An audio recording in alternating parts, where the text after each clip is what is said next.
It's our final morning in Muxía. The sky welcomed us to this day with the most amazing transformation of light. Smooth operator. Peter was also feeling a bit transformed for the better. This is Peter under the influence of really strong coffee. And then I added my coffee to his coffee, making it an American coffee. What do you feel like doing right now, Peter? I don't want to make a scene, but I could hike. How far could you hike? I could hike over there to that mountain. In addition to the caffeine, is the amount of rest we've had. Feeling good. Feeling so good. It's been more than 2 days since we've walked more than 2 miles. We've been spending our time relaxing in this beautiful fishing town as we enjoyed a long breakfast. That makes my heart happy. Oh, that's a triple. Triple. That's a triple with 1 milk. We reminisced about the relatively challenging climb up Mount Corpino the day before by attempting to carry the tripod and the big lens as we made the ascent. Just followed some arrows, followed some steps. All of a sudden we're on rocks. Okay, that's cool.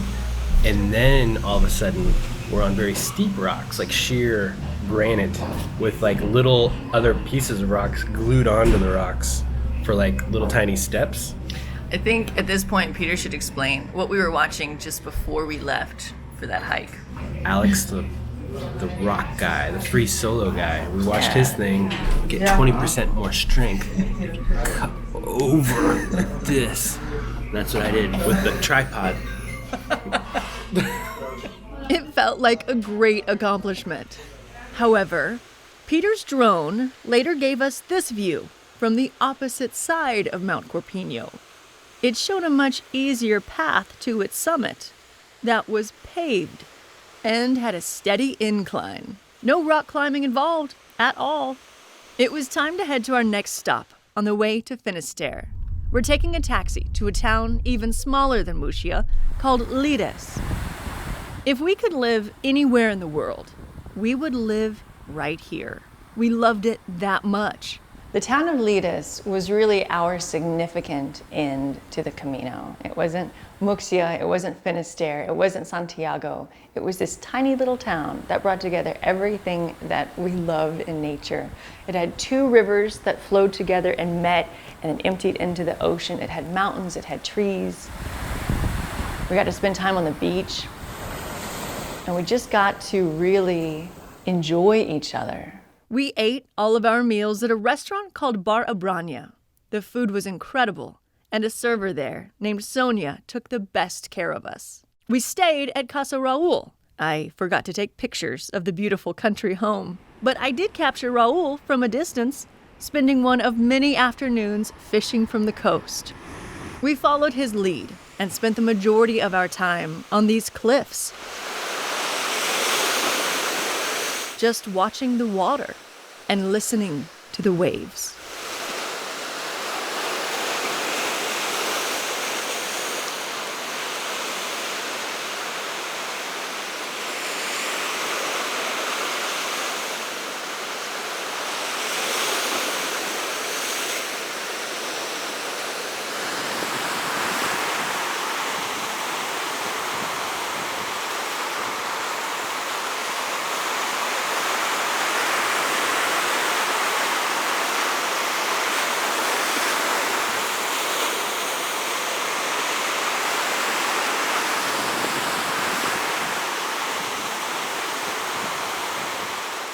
It's here where Peter chose to finally throw his rocks into the ocean.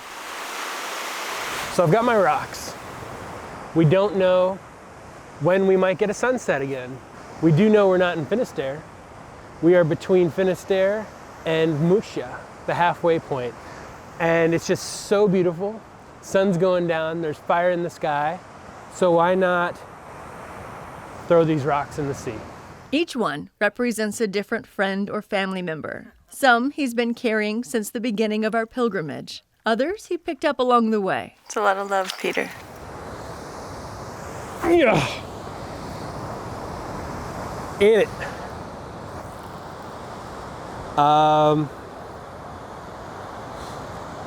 And then I guess I've got one for us. right? Thank you. So this one's a red one.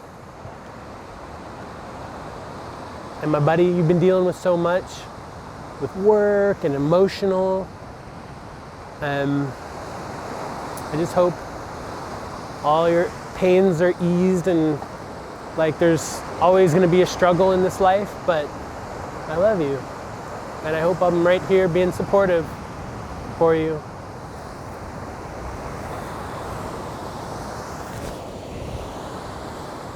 Toward the end of the Camino, I started having what Peter called love bubbles. And it usually happened either like before or after we ate. And it was just this overwhelming feeling of love. And it wasn't a regular human love. It was like it was a divine love, because it was just so like hugging your grandmother after you hadn't seen her for 2 years. Just like the most amazing feelings.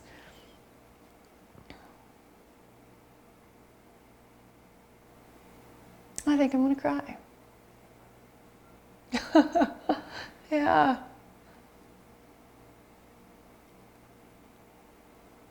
Feeling a love bubble? Feeling a love bubble. I'm coming down.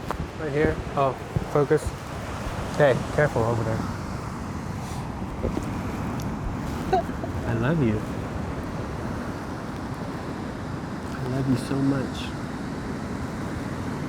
I hope you always know that I love you. I do the best I can. I'm not perfect. Happy 10-year anniversary. Happy 10th anniversary. I love you. We'll just walk through this life. Doing the best we can. Releasing expectations of the outcome, but doing the best we can.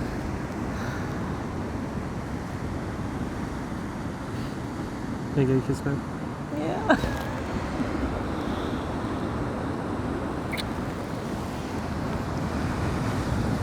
Thank you. Thanks for picking me.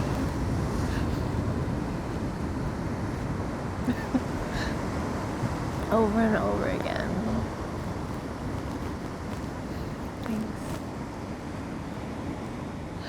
It was just so special because when we started the Camino, like we were super excited, and I see the video from our first day and I just laugh at us because we were just like, all right, we're doing this.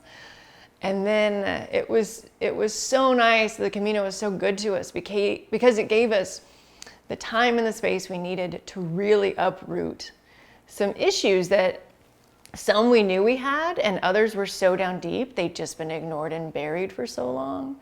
And day after day, they just slowly kept coming to the top. And by the time we got to the end, specifically Lires, like all the junk, all the dirt and stuff that we'd been lugging around in our lives had finally been purged. And it was just so nice to know that we took the risk in leaving everything, quitting our jobs, getting rid of our stuff, not knowing what the result would be, but just knowing we were supposed to do it. And then getting to the end and knowing we were right and that it was okay to go out on faith, even though, you know, some people had said like, what are you doing? This doesn't make sense if you lost your minds. But we followed that gut, that intuition, that God calling to say, you can do this. I've got you. And we did it. And it has just been so helpful. It has been so helpful and continues to be now 7+ months afterward. It completely changed our lives in the best of ways. It was incredibly challenging, physically, emotionally, but it was so well worth it. And it was also a faith booster in the sense that now I know that I really need to listen to any divine nudges saying, hey, you need to do this. Like you need to journal, or you need to do some research on the Camino. It's like any hint that I think might be from God, I just need to remember to jump on it, because we did and it worked and it really saved us. Our final day in Spain begins in Finisterre and concludes back in Santiago, where we share the final lessons of our pilgrimage. This signifies the big lens, also, the tripod, all the unnecessary electronic devices. Ugh. You could almost hear that splash. That was like a shot put.